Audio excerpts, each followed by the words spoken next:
Bonjour à tous, sous la queue de stress, ça fait plus d'un an que je n'ai pas posté de vidéo sur cette chaîne. Et en plus, je vais parler d'un sujet qui me tient vraiment à cœur, d'un manga qui me tient vraiment à cœur. Non, pas d'un manga, petite erreur qu'il ne faut pas faire, en fait, c'est un manhwa en plus, bref, on va en parler de ça tout à l'heure. Pour l'instant, évidemment, qui dit vidéo de retour, dit petit point sur la chaîne. Et là, on va faire ça rapide, clair et net. Il va y avoir des vidéos sur cette chaîne. Oui, je vais réalimenter cette chaîne, mais pas du tout au rythme que cette chaîne l'a connue. Soyons clairs. De retour, je vais reparler de tomes comme ça, de manga, où je faisais vraiment une review, je disais mon avis, quitte à spoiler. Oui, le spoil, quoi qu'il arrive, sera là pour bien expliquer tout ce que j'ai ressenti quand j'ai lu le livre, pour bien expliquer, enfin bien expliquer, pour expliquer mon ressenti. Bref, des fois, il est évident qu'il faut spoiler. Mais voilà, donc ça va rester, mais soyons clairs, il n'y aura pas de vidéo. Très souvent, je ne pense pas. Au début, il y aura un rythme un peu soutenu parce que voilà, le fait d'être motivé, de revenir, ça fait qu'on a envie de faire des vidéos. Mais après, je pense que je vais prendre un rythme de croisière qui va être assez lent. Bref, voilà, ça c'est dit. Passons au plat de résistance. Un truc vraiment extraordinaire, un truc qui est arrivé, qui a été fantastique. On va parler de l'un des meilleurs mangas du moment. Enfin, pas exactement. J'ai envie de le mettre dans le terme manga parce qu'il est tellement influencé par les mangas. Tellement. On retrouve le manga des années 90, le X Hunter, le One Piece, le Dragon Ball, le Naruto. Vraiment, on sent les influences du manga japonais dans ce titre. C'est évident. Mais c'est un manhwa. C'est une bande dessinée chinoise. J'allais dire japonaise. Vous voyez, elle est tellement influencée par le manga japonais que oui, on pourrait croire que c'est japonais, mais non, c'est un manhwa. C'est une bande dessinée japonaise. Et je vais encore pas y arriver. Hein. Non, c'est une bande dessinée chinoise. C'est Todag. Todag qui est arrivé en France. Oui, les petites éditions Nasea nous ont fait le plaisir d'éditer Todag, ce qui est fantastique. Fantastique, parce que comme j'ai dit, on sent l'influence des plus grands du manga, du shonen, et ça fait extrêmement plaisir de lire ça. Vraiment l'un des meilleurs shonen du moment, et on va en parler tout de suite. Alors, qu'est-ce que c'est que Todag? Qu'est-ce que c'est que Tal of Demon Hunger? Et bah, c'est tout simplement à la base un light novel chinois, parce que oui, en ce moment, les light novels, l'adaptation de light novel, ça marche bien, et donc il y a plein d'adaptations de light novel. Et là, c'en est une, mais c'en est une de qualité, parce que je suppose, je ne l'ai pas encore lu, le light novel de base doit être exceptionnel, et donc évidemment, quand on a un matériau aussi brut, aussi bon, et bah, quand il est ciselé dans un manga par quelqu'un qui est évidemment tout aussi influencé par le shonen, qui a compris l'essence même du shonen, et bah ça donne quelque chose d'extraordinaire. Donc, qu'est-ce que je commence déjà à me perdre. Vraiment, merci à Nasea d'avoir adapté ça. Parce qu'il faut savoir quelque chose d'autre, c'est que ce manhwa est normalement disponible que sur Internet, dans cette forme de webcomics qu'on connaît bien, ça veut dire tout en verticalité. Et donc, il y a un petit problème avec ce genre d'adaptation en, en manga papier, c'est que les mangas papier, bah, c'est pas vertical. Donc il faut faire du découpage. Faut découper les pages soi-même. Ce qui n'est pas évident, puisque évidemment, les chapitres sont pensés pour être verticaux. Et là, Nasea a fait vraiment un travail exceptionnel. On a un découpage vraiment bon. Il y a, je suppose, certains chapitres plus tard dans l'aventure qui leur posera problème. Mais pour l'instant, c'est vraiment du très bon travail, cette adaptation. Et ça fait plaisir de voir que les éditeurs ont vraiment tout donné pour rendre hommage à ce manhwa et qu'ils ont réussi, on va pas se le cacher. Bref, parlons un peu de ce qu'est Todak, de quoi ça parle. Parce que vous ne l'avez peut-être pas lu et vous voulez peut-être savoir ce que ça parle avant que je commence à bien vous spoiler vos mères et que vous vous dites je vais d'abord écouter le résumé et puis je reviendrai sur la vidéo plus tard pour écouter le reste.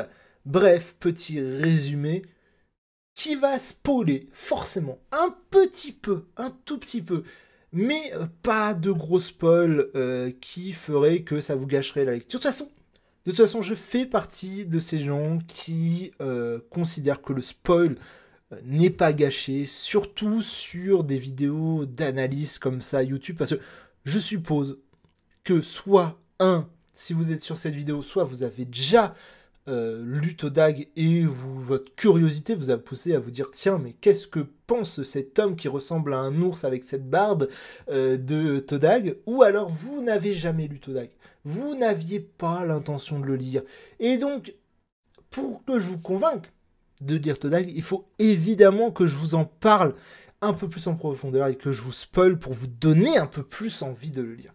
Bref, partons dans la cité d'Illustria. Illustria est une belle petite cité, qui est la dernière à avoir survécu à un événement qu'on appelle l'âge sombre. L'âge sombre a vu toutes les civilisations disparaître. Illustria a réussi pourtant à survivre, mais excessivement difficilement.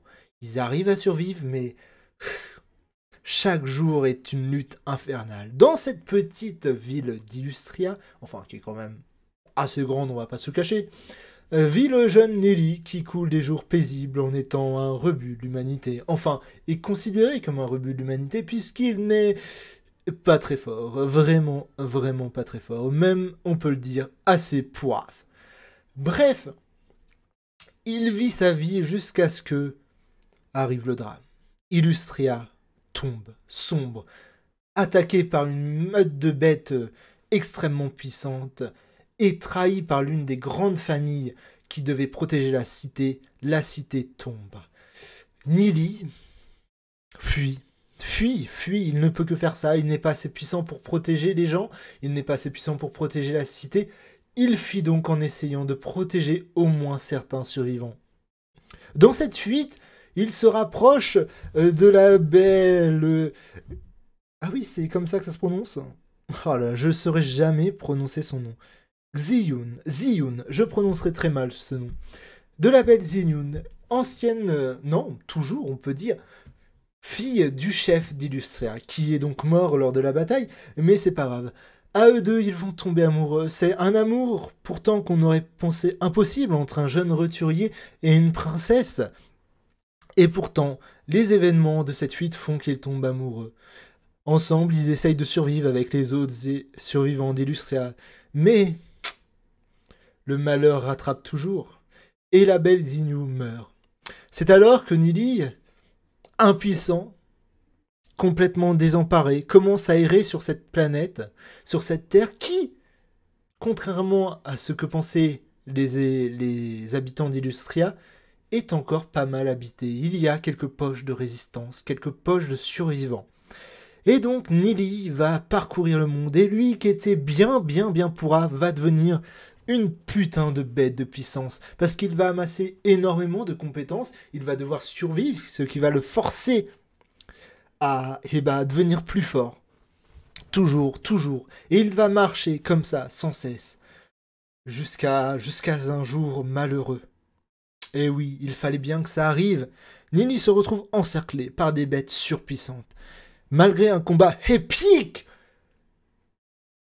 il sombre et il meurt. Mais l'un des objets qu'il avait ramassés s'active et le tome 1 va commencer. Parce que oui, tout ce que je vous ai raconté n'est pas le début du tome 1. C'est une mise en contexte de ce qui s'est passé avant, puisque le tome 1 commence au moment où Nelly meurt, et que cet objet s'active, et là, contrairement à ce qu'il pouvait penser, qu'il allait retrouver sa belle au paradis, eh ben non, il est renvoyé dans son corps quand il avait 13 ans, et il se réveille en plein cauchemar, dans une salle de classe. C'est horrible. Bref, Nelly se réveille dans son corps d'il y a quand il avait 13 ans, mais avec tous les souvenirs, toutes les connaissances qu'il a accumulées dans sa vie d'avant. Imaginez, juste avant, vous êtes un élève de 13 ans, normal, complètement pourrave, et d'un coup, votre moi du futur revient dans votre corps, arrive dans votre corps, et donc vous avez toutes les connaissances qu'il a accumulées sur le monde, sur ce monde qu'on dit complètement condamné. C'est ce qui arrive à Nelly. Et là, évidemment, quand on a la deuxième chance de revivre, Nelly va se fixer évidemment 2 objectifs. Le premier, évidemment, reconquérir le cœur de sa belle. Ça, on s'en doutait. Et le deuxième, évidemment, ça c'était pas une bonne idée, le deuxième, c'est de sauver Illustria. Évidemment, avec toutes les connaissances qu'il a accumulées, que Illustria n'a jamais eu des sorts, des potions, des recettes de potions, des connaissances d'endroits abandonnés mais recélant plein de trésors, il décide de sauver Illustria. Évidemment, le problème c'est que lui, c'est un jeune roturier d'une famille mineure qui pue bien la merde au niveau puissance, au niveau potentiel. Mais bon, donc il est un peu méprisé par toute la classe dirigeante. Et donc il va devoir sauver Illustria, déjà d'elle-même. De cette caste, de ce système de famille qui plombe un peu la puissance de la ville, on va pas se le cacher. Parce que comment fonctionne Illustria? Illustria fonctionne par principe de cité. De famille. Certaines familles ont un pouvoir extrême, comme la famille des Septrians, qui sont la famille dirigeante d'Illustria, qui donc est la famille dirigeante parce qu'ils ont la chance. Enfin, pas la chance, parce que le mec est quand même balèze. Ils ont, pas vraiment à la tête de la famille, non. L'un de leurs membres, le patriarche de la famille, est ce qu'on appelle un rang légende. Parce que, évidemment, qui dit shonen dit rang de puissance. Et si notre cher Nelly est même pas rang bronze au début du tome 1, le rang bronze c'est normalement le rang de merde, mais évidemment parce qu'il est à l'école et c'est à l'école qu'on s'entraîne, etc. pour atteindre les différents rangs, enfin au moins rang bronze, je pense que... Alors les meilleurs de mémoire, les meilleurs de l'école doivent finir, je pense l'école rang argent, je pense que c'est faisable. Sinon, la plupart du temps, le but de cette école est évidemment de lancer les élèves dans leur entraînement et le but c'est qu'ils arrivent au moins rang bronze. Alors il y a 2 sortes de rangs, on va pas rentrer là-dedans tout de suite. Rang bronze au moins, donc il faut qu'ils sortent rang bronze au moins, sachant que voilà, il y a différents rangs, rang bronze, rang argent, rang or noir et rang légende. Sachant que Nelly, on l'apprendra plus tard, mais c'est pas grave si je vous le spoil tout de suite en fait, a transcendé dans son ancienne vie le rang légende. Il y a évidemment au-dessus du rang légende, mais comme on est juste après l'âge sombre et que la plupart des savoirs humains ont été perdus, personne ne sait qu'il y a plus haut que le rang légende. Bref, la famille Septentrion a un rang légende et grâce à ça, ils peuvent prétendre et ils sont la famille régente de la ville. Et les familles sont évidemment classées suivant le nombre de puissants guerriers qu'ils ont pour protéger la ville. Par exemple, pour être une famille mineure, vraiment une famille mineure, ça veut dire en dessous d'une famille mineure, t'es vraiment que dalle, t'es rien du tout. T'es limite un serf, un esclave. Bref, les familles mineures, pour être une famille mineure, il faut au moins avoir eu dans les 2 dernières générations de mémoire. Je crois que c'est les 2 dernières générations. Putain, je vais me faire engueuler en commentaire si c'est pas ça. Mais je crois que c'est dans les 2 dernières générations, au moins un rang or. Ça, rang or, c'est sûr. Puisque l'un des camarades, Douzé de Nili, vient d'une famille vraiment pourrie, qui n'est même pas une famille mineure, et c'est en atteignant le rang or que cette famille aura donc la prétention à devenir une famille mineure. Nili vient au moins d'une famille mineure, donc ça veut dire que même si c'est un roturier de base, il a quand même... Voilà, quand même. Il ne vient pas d'une famille complètement pourrave de chez pourrave, mais c'est bien la dèche. Je crois qu'ils ont la famille de Nili. C'est une famille très très ancienne, donc il y a des trucs vraiment cool dans son arbre généalogique et dans ses trésors de famille. Mais en ce moment, au moment où on commence l'histoire, elle est pas au top. Elle est considérée comme famille mineure. Je crois qu'ils n'ont pas de rang or noir. Le patriarche doit être que rang or de mémoire. Enfin bref, c'est ce qui fait que Nili survit, mais voilà, c'est pas la gloire quoi, hein. Il a juste en tant que famille mineure en fait, voilà quoi. Déjà qu'il aille à l'école, c'est déjà pas mal quoi, hein. On va pas se le cacher. Il est à la limite que sa famille l'envoie pas à l'école. Bref. Je me perds complètement, j'adore vous parler de ce manga, je vais adorer vous parler de ce manga, donc je me perds. Qu'est-ce que je disais? Donc oui, la ville repose sur ce système de famille, qui est un peu un système de caste, hein, féodal, on va pas se le cacher. Donc ça n'encourage pas à la puissance, puisque évidemment les familles veulent garder leur pouvoir et ont tendance à pas partager leurs secrets avec le reste de la population, ce qui fait que même si Ulystria arrive à survivre, ils ont extrêmement du mal à survivre, puisque voilà, dans toute la ville il n'y a qu'un seul rang légende, ce qui est vraiment que dalle. Et donc c'est très très dur de survivre dans ces cas-là, puisque toute la défense de la ville repose limite sur ce rang légende, et au final ce rang légende ne suffira pas, puisque je vous rappelle que dans l'ancienne ville de Nili, la ville tombe quand même. En plus de ça, mais ça je vais pas vous emmerder avec, on a évidemment une bande d'enfoirés qui essayent de tout niquer, qui s'appelle la Guilde Noire, qui sont vraiment des salauds, bref, les connards habituels. Et donc, Nili galère à l'école, puisqu'il n'est pas assez puissant, mais quand il reçoit les souvenirs, quand son lui du futur revient dans son corps de gamin de 13 ans, il va tout faire pour mettre en place un système pour que la ville devienne plus puissante, pour pas que juste les familles principales deviennent puissantes, mais pour que toute la ville, que le niveau général de la ville monte. Et donc c'est ça son objectif. Bref, on va parler un peu plus de Nili.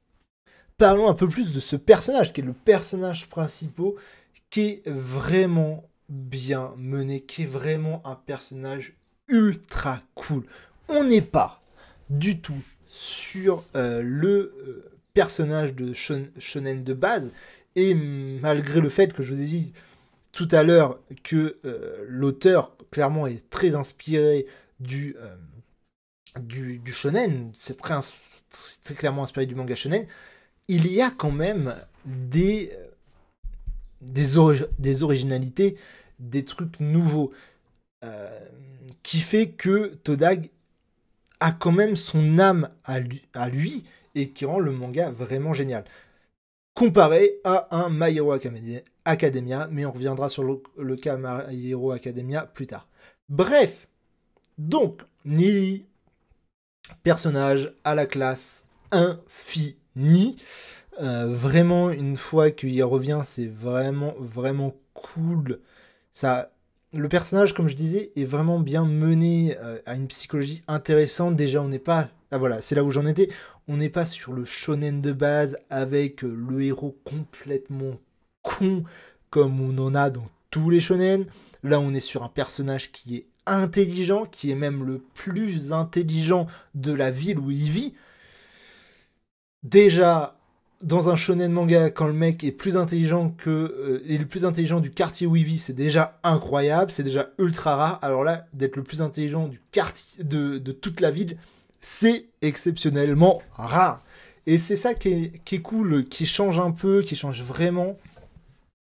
C'est le fait qu'on suit un personnage qui est puissant de base tout en étant faible. Et c'est ça qui est incroyable. C'est ça que l'auteur gère super bien, c'est que Nili a en lui cette contradiction incroyable d'être à la fois ultra puissant et ultra faible. Enfin, au début du manga, évidemment. Là où on en est dans les scans, le mec, c'est toujours pas top. Il a quand même... Bref, je vais pas vous spoiler, ça sert à rien, mais c'est mieux, mais c'est pas non plus la joie. Bref, donc, pourquoi il est à la fois puissant et faible? Tout simplement parce qu'il a des connaissances qui rivalisent avec... personne les a en fait, donc non, ça rivalise pas, il a la meilleure connaissance que l'ensemble de la population d'Historia, mais il reste dans un corps de faibles, de très très faibles. Et pire que ça, puisque contrairement à un One Punch Man où le héros est claqué de base au niveau puissance des coups, hein, mais voilà, il peut tuer dans un coup, voilà.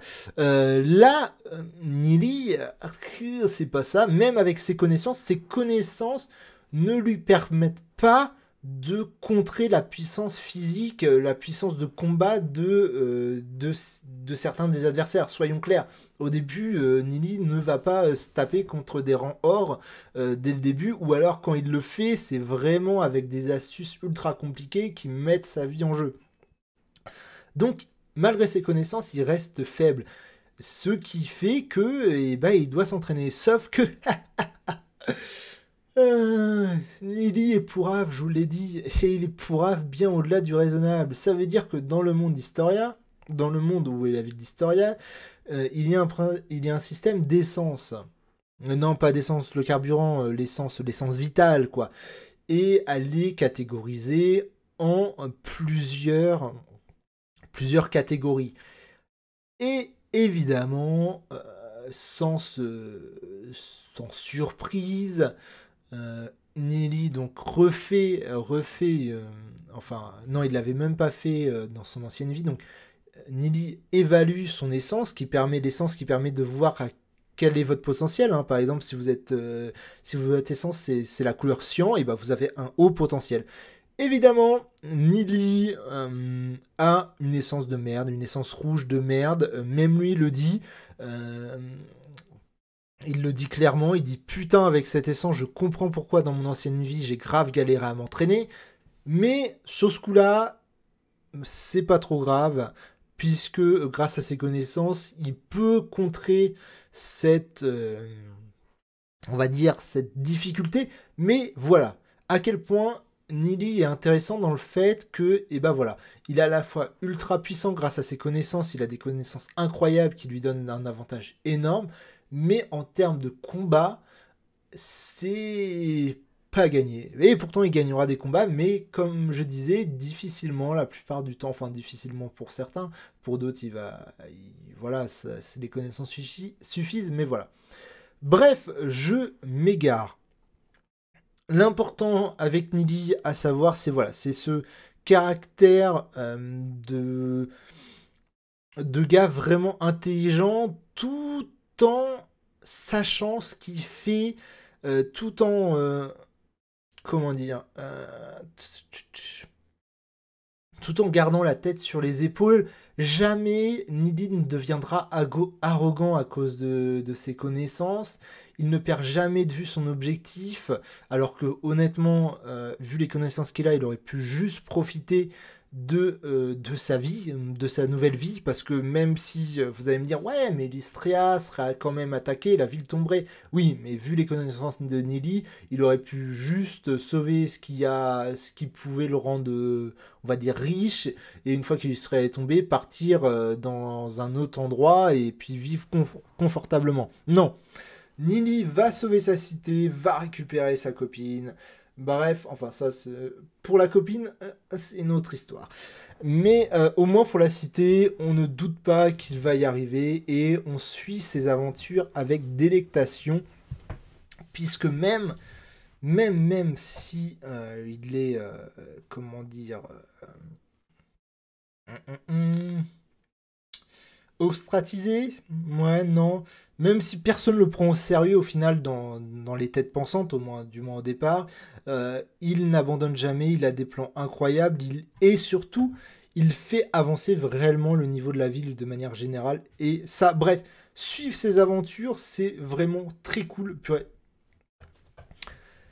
je repère les mots. On va, on va passer au moment un peu nostalgie. Je vous expliquer un peu ce moment nostalgie. Pourquoi moi particulièrement, j'adore Todag. Qu'est-ce qui m'a fait instantanément presque adorer Todag? C'est que j'ai retrouvé vraiment cet amour du shonen. Cet amour du shonen. Quand j'ai lu Todag pour la première fois, je me suis retrouvé dans la médiathèque de ma ville à mes 7-8 ans, à mes 10 ans peut-être, ouais, où j'ai pris connaissance de la merveilleuse histoire de Naruto, la merveilleuse histoire de One Piece, la merveilleuse histoire de Dragon Ball. Bref, je me suis retrouvé en enfance à lire des mangas de qualité, des shonen de qualité à l'époque où certains étaient encore de qualité comme Naruto, bref, même si ça a vite déchanté, bref, voilà, m'a fait retrouver, vraiment, ça faisait longtemps que en lisant un shonen, je ne m'étais pas retrouvé dans cet état de découverte absolue et de yeux qui brillent quand je lis chaque chapitre, que chaque chapitre soit ouf, que chaque combat soit incroyable. Bref, ça a fait vibrer toutes les cellules de mon corps. Voilà, c'est ça Todag, c'est du shonen à l'état pur, c'est des frissons de plaisir lors des combats, c'est un univers touffu, un univers incroyable avec des rangs de puissance. On se dit non, mais ce mec il est ce rang là, mais ça va être pas possible. C'est des tournois incroyables. Enfin, pour l'instant dans Todag il y a eu qu'un seul tournoi que vous ne verrez pas tout de suite, hein, puisque bon, en France on est qu'au tome 2, alors si vous les suivez en les lisant, ça va être pas tout seul de tournoi, mais bref, du tournoi, du combat incroyable, ah mais si un rang or noir combat un rang or, mais qui a une épée par contre qui est de rang or noir, est-ce qu'il peut contrer le rang or noir qui lui n'aurait pas d'âme? Et est-ce que la classe guerrier légende avec une bonne armure rang légende peut contrer un invocateur rang or? Oui, parce que je vous ai pas expliqué le système de classe, bref, on s'en fout, c'est pas grave.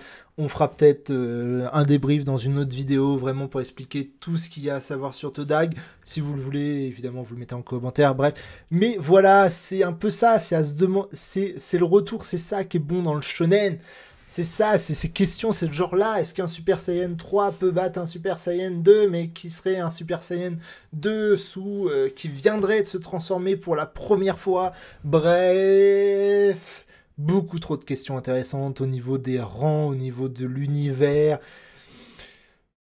C'est cool, c'est juste cool de se remémorer ce genre de choses, de se poser ce genre de questions qui ne servent à rien mais qu'on adore se poser. Hein. Est-ce que Nili serait capable de vaincre Superman? Un jour ou l'autre, il y aura cette question qui popera, même si on connaît évidemment la réponse. Oui, même maintenant, Nili bat Superman. C'est évident. Pourquoi? Tout simplement différence de niveau intellectuel.